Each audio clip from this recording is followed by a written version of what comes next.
Bankston Associates as the attorney again for the board. Let me just say that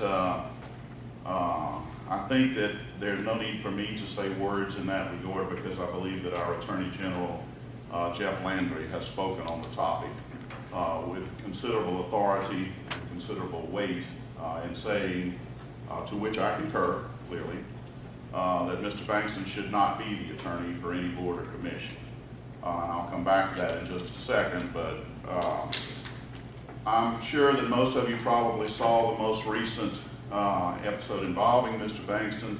That was the IEM contract for the flood, in which he interjected himself to knock out the top two bidders and thereby perhaps would have made the third place bidder the heir apparent to the contract, without divulging that his son happened to work for the third place bidder.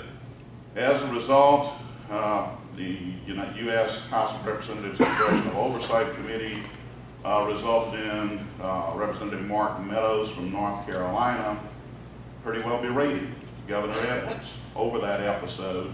Why did you cancel a $250 million flood recovery contract just a few days ago? We didn't issue the contract. Why did you cancel it? We didn't cancel the contract. We didn't. Well, according to my documents, that you canceled that on March the 16th, 2017, and you basically, because Mr. Bankston had an opinion that it needed to be canceled.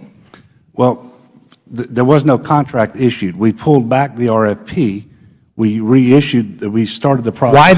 Why did you get rid of that particular vendor? Because what I understand is that they had submitted a proposal. It was going forward, and one person, Larry Bankston, somehow said that there was a problem there. Governor. Well, I think that's inaccurate. The licensing contracted board voted to adopt that opinion as its own. At that point in time, the first two finishers.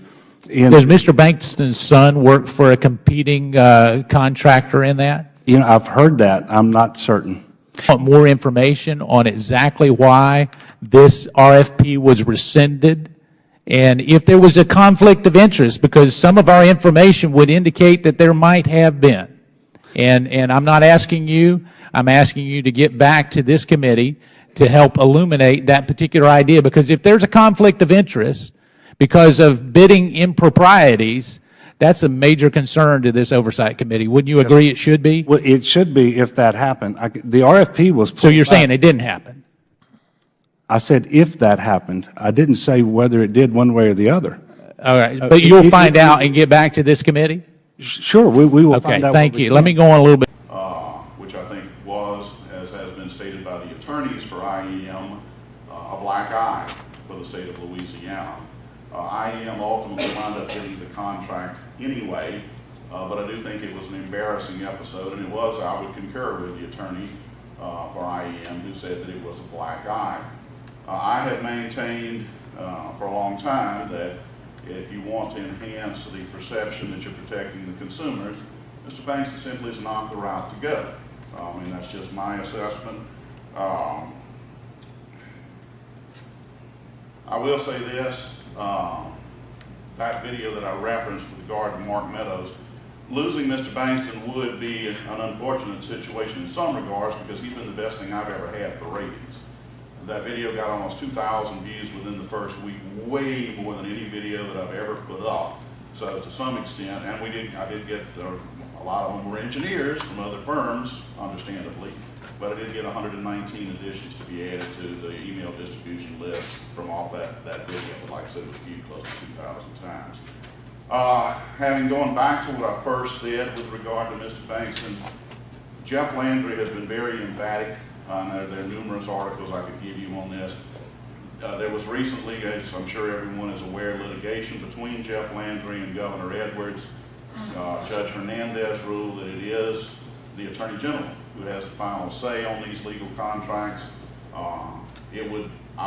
It's going to be curious as to whether he will reject this contract once it's been approved, now that there has been a court ruling saying that he does have the final say on the matter.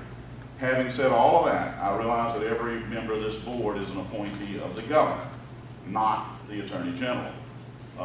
And I realize that quite likely a vote no to approve this contract may very well result in a phone call that may result in a board member's removal. It's simply the political environment in which we exist. I, like y'all, face similar pressures. When I was on this board, I did not cave to them, and that probably is the reason that my tenure on this board was extremely short-lived.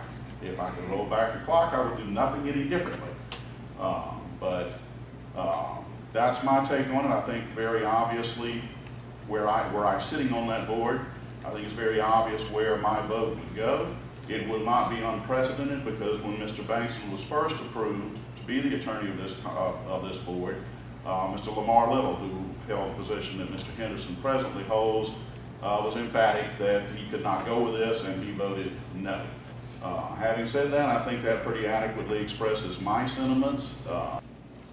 Item number 7, approval of professional legal services contracts for the 2017-2018 year is going to be the same thing.